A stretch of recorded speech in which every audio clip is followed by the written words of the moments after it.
How to invite a contact to join WhatsApp on Android.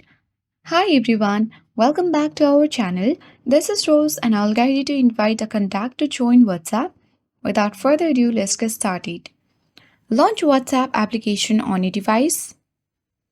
Make sure you are on the Chats tab. Tap three dots at top right corner of your screen and select Settings from this drop-down menu. Scroll down to the bottom of your screen and select Invite a Friend.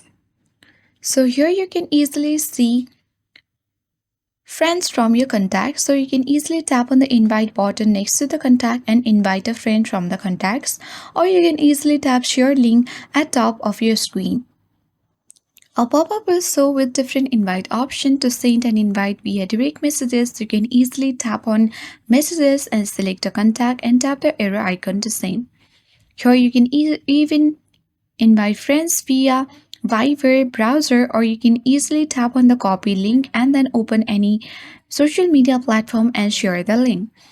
So now your friends can easily join WhatsApp easily with the help of the link. So I hope this guide was helpful. If it was, then do like, share, comment, and don't forget to subscribe. Thank you for watching and I'll see you in the next video.